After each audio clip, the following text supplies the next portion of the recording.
Bien, tenemos a nuestro primer invitado, Enrique Valderrama, está con nosotros. Invítalo por favor a Enrique que venga a la mesa. Él tiene algunas cosas interesantes. La Comisión de Constitución del Congreso está debatiendo un dictamen para amnistiar miembros de las Fuerzas Armadas, de la Policía, comités de autodefensa, etcétera.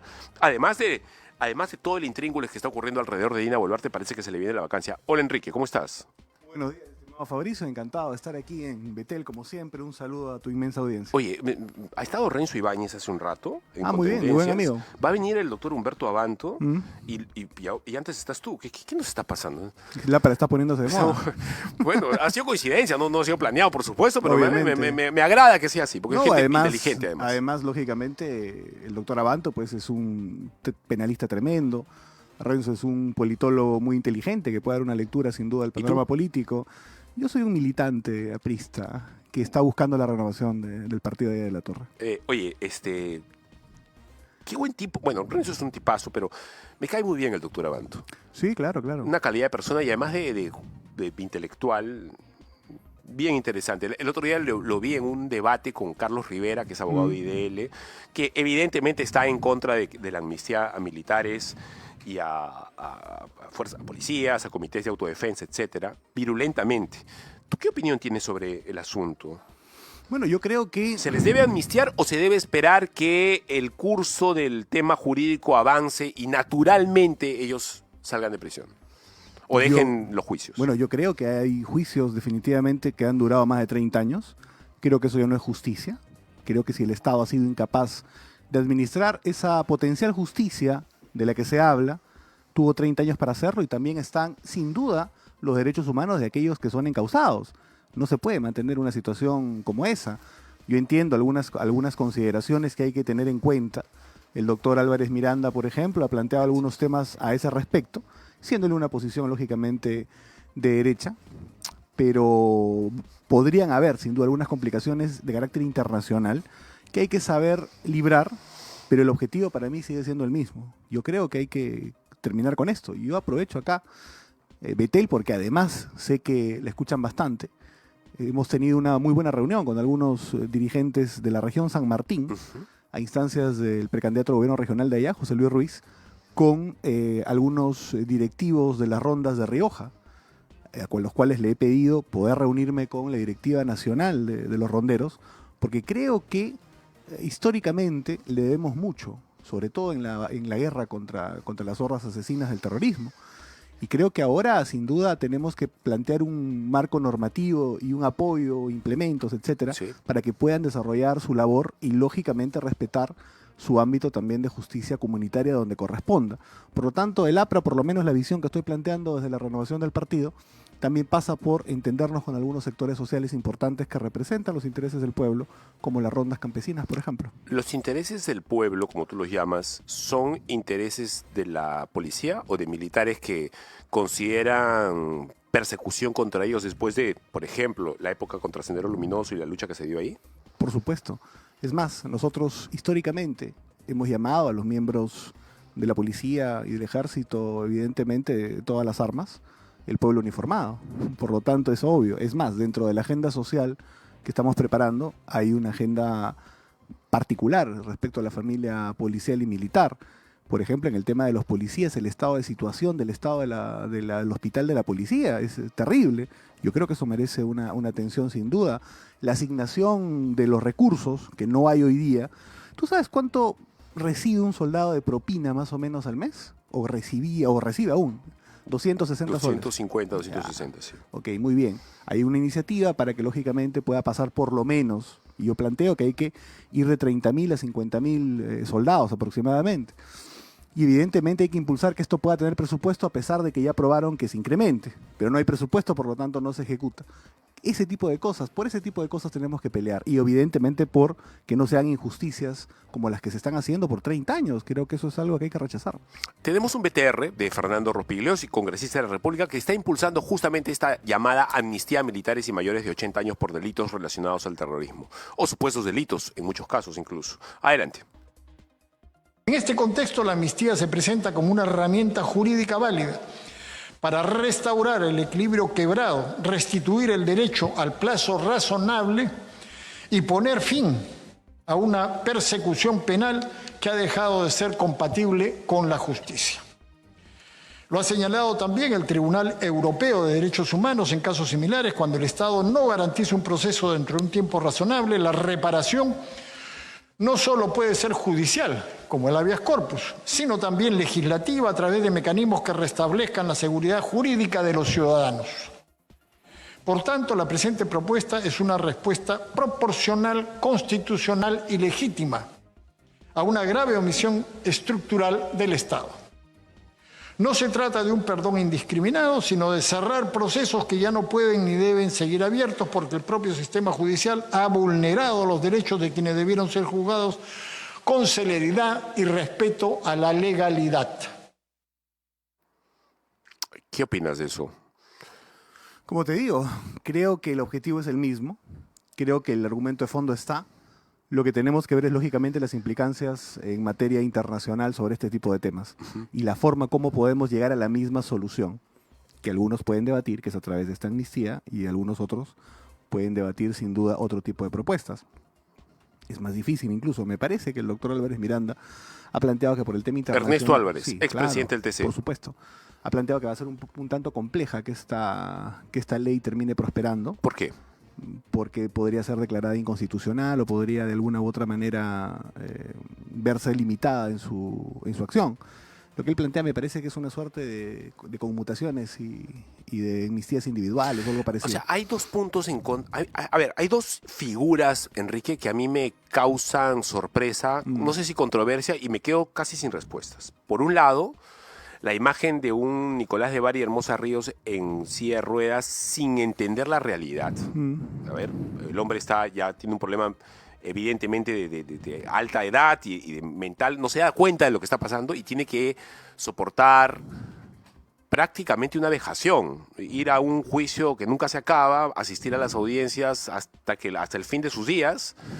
No sé si eso está bien, yo creo que no. No, yo creo que no está bien. Yo coincido plenamente que eso no está bien. Pero por otro lado, está la imagen de la familia de un chico muerto, seguramente en un aspecto, en un problema entre la policía y él que hay que delimitar y que no le podemos decir tampoco, oye, vas a obtener justicia ya no aquí, en la vida siguiente, no sé, o sea, tampoco le podemos decir eso a la familia. Es lo que justamente argumenta Ernesto Álvarez, ¿ah? El tema pero desde el punto de vista jurídico, ¿no? Es decir, la lesión de esos derechos de las víctimas definitivamente no pueden quedar desamparados tampoco, ¿no? Por lo menos, digamos, de un punto de vista formal. Yo creo que ha habido mucho de eso, pero el principal responsable de que estemos en esta situación es el Estado. ¿Por qué? Porque era el que encargado de administrar justicia desde su dimensión del poder judicial. Yo creo que si no lo ha hecho en 30 años, yo creo que hay que revisar de qué formas podemos a esta gente sacarla de este asunto, ¿no? Y es necesario además... Incluso, mira, yo te digo, históricamente nosotros lo hemos visto de esa manera. En el año 2012, o 13, no recuerdo, no, 12, Armando Villanueva hizo una declaración, un aprista muy firme en la izquierda democrática, tú sabes, pero hizo una declaración sobre el tema del indulto a Fujimori, ¿no? En aquel momento. ¿En qué año fue? 2012, él falleció en el 13, o inicios del 13 habrá sido, por ahí.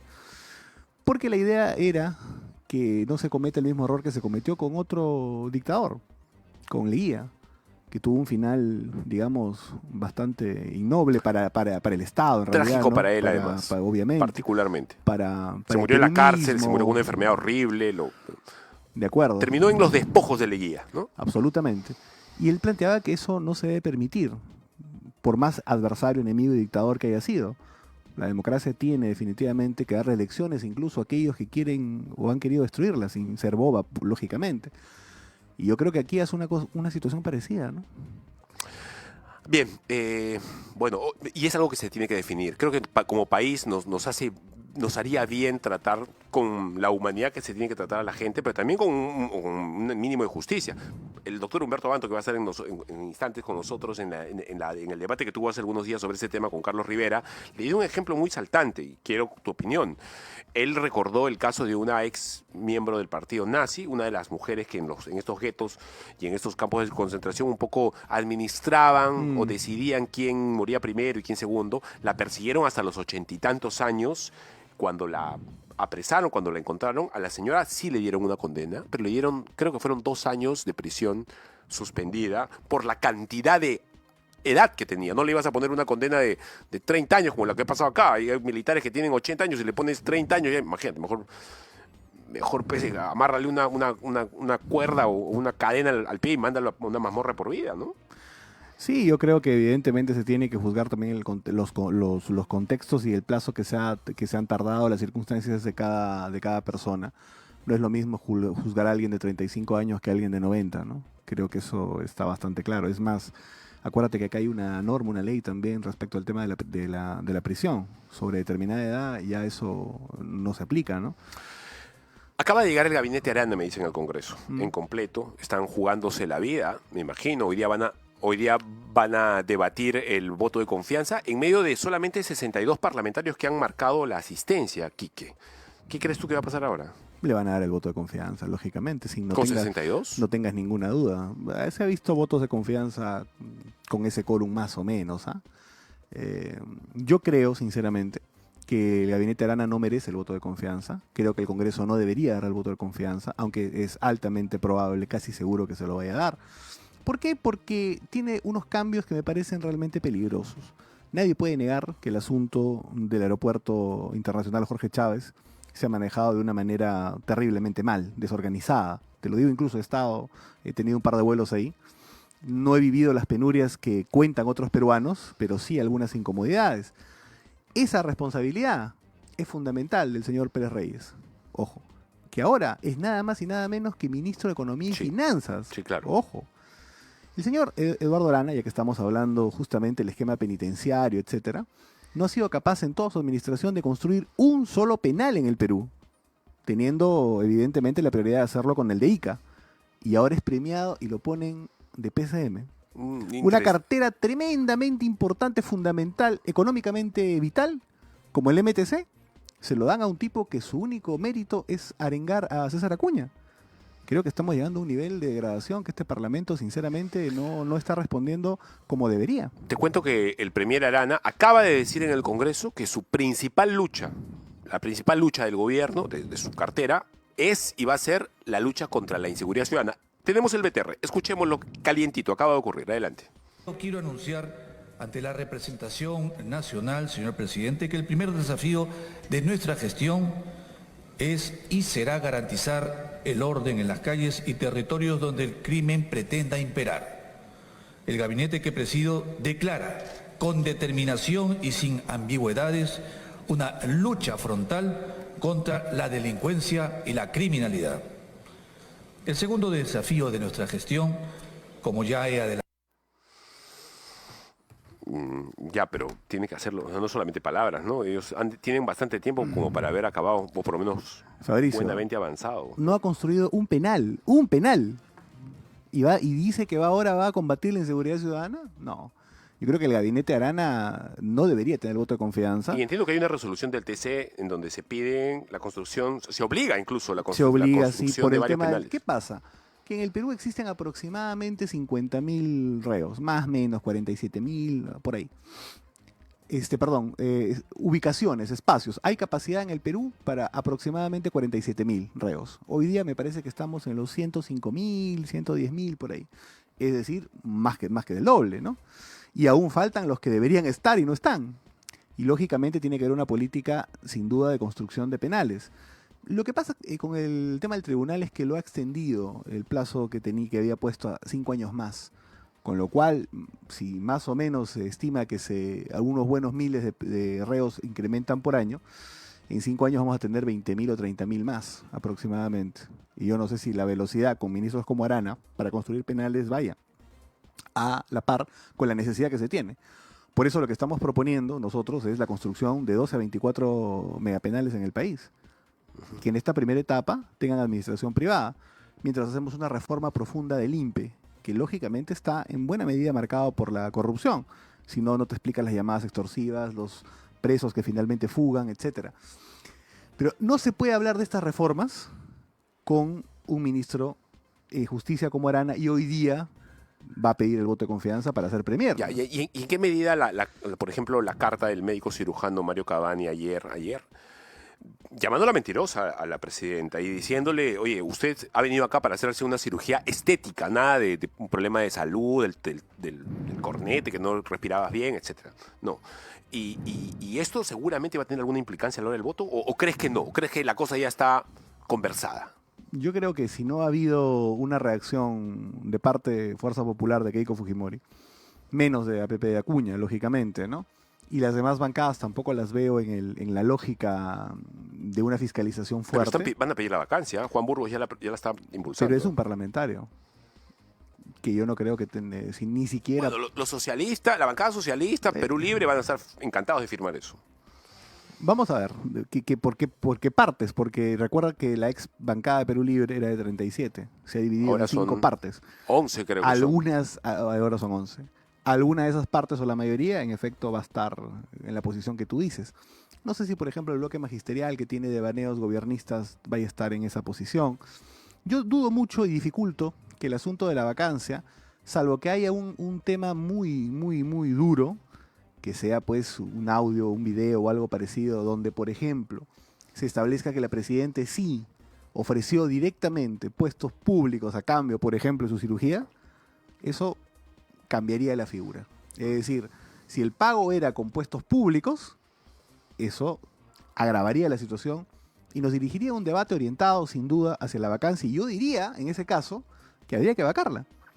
Como planteé con Kuczynski, que había que vacarlo. Y algunos incluso ahora tratan de jalar un poco la historia y dicen, no se debió vacar a Kuczynski, vino Vizcarra. Pero eso es un chantaje. Las cosas se hacen de acuerdo al momento que se vive. Uno no sabe lo que puede venir después, ¿no? Lógicamente. Enrique, tenemos el BTR, el video de la declaración de Juan Burgos, congresista de Podemos, que está pidiendo la vacancia presidencial. Adelante. Rejuvenecimiento. Congresista, ¿va a impulsar la vacancia? De hecho, nosotros ya tenemos un acuerdo dentro del informe final que se aprobó de las cirugías y también del informe final acerca el caso del vehículo presidencial.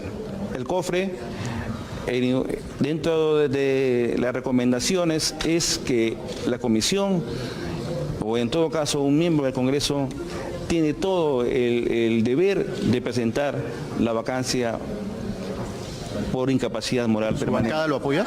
¿Su bancada lo apoya? Sí, voy a presentar la vacancia. Con la información que les ha brindado. Sí, voy a presentarlo, voy a buscar las firmas, sí, las firmas.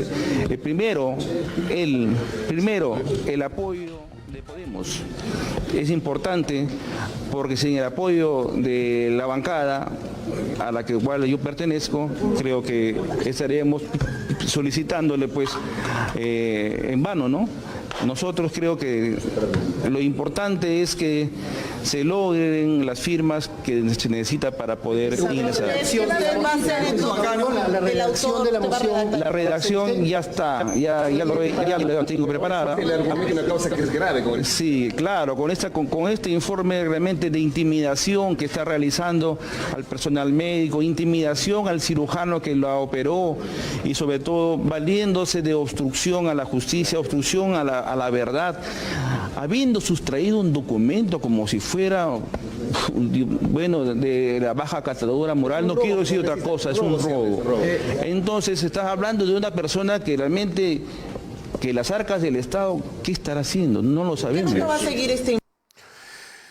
Quique, bien, vamos a estar atentos. Vamos a estar atentos qué cosa es lo que está pasando ahora con la cuestión de confianza, que el gabinete ya está en el Congreso. Vamos a estar atentos con el tema de la vacancia. Lo último de lo que quiero es un misil a carta, obviamente, contra Dina de Cavani. Pero quiero conversar contigo, terminando esta entrevista, sobre el APRA.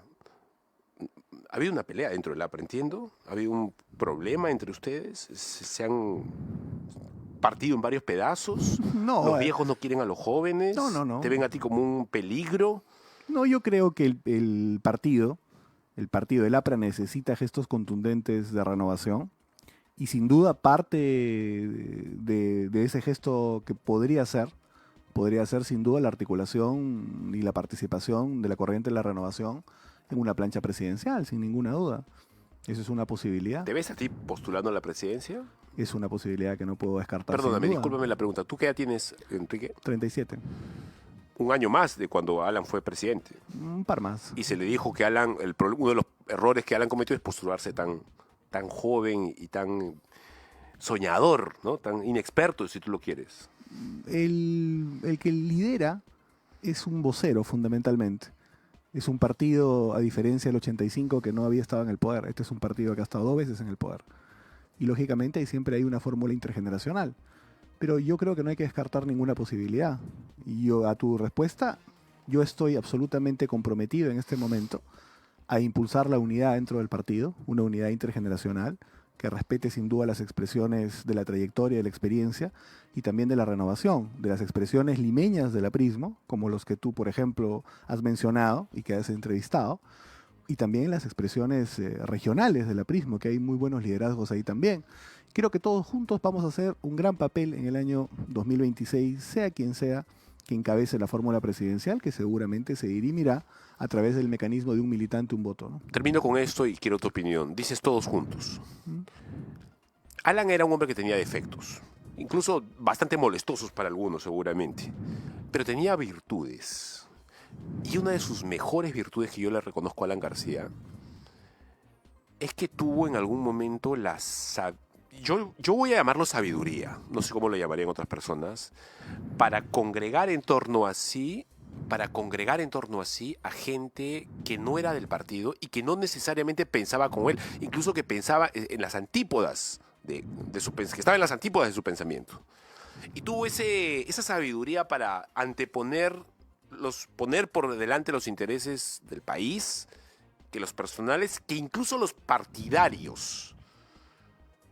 Y las consecuencias buenas de esa decisión sabia que tuvo Alan las estamos viviendo hasta el día de hoy. A ver, no ha habido auge económico más alto que el que hubo durante el gobierno aprista, y de eso estamos viviendo las buenas consecuencias hasta ahora. ¿Tú cómo entiendes eso? ¿Eso te marca a ti algún tipo de enseñanza, derrotero, posibilidad? Absolutamente. El día 23 de julio, en San Juan del Urigancho, vamos a presentar el equipo técnico que va a acompañar la propuesta de la renovación para que se discuta dentro del partido, más allá de quién sea el candidato. Nosotros necesitamos un mensaje de cambio social que respete el marco de las libertades, pero que profundice sin duda algunas luchas populares importantes, como el tema de la agricultura, como el asunto de la minería informal no ilegal, como el asunto, lógicamente, de la defensa de la familia respecto al costo del crédito financiero, los medicamentos, etc. Ese equipo técnico está en un 50% compuesto por amigos independientes. Y yo creo que eso es algo fundamental e importante. Expertos en seguridad, expertos en minería, expertos en agricultura, expertos en relaciones internacionales, expertos evidentemente en el tema del tránsito. Yo creo que eso va a ser muy, muy, muy, muy potente. Van a ser 35 técnicos ese día. Quique, muchas gracias. Encantado de haber estado acá, Fabricio. Sabes que te tengo aprecio y sabes que le tengo aprecio al partido aprista, sobre todo al buen Haya de la Torre, que se acercó tanto a los cristianos evangélicos en un momento. Un hombre de fe, murió pidiendo un pastor y leyendo una Biblia Reina Valera. Eso es lo que poca gente sabe. Vamos a conversar de eso en algún momento. Muchas gracias, Quique. Muy amable. Dios le bendiga a ti y a toda tu gente. Y vamos ahora a una pequeña pausa y regresamos con el doctor Humberto Abanto.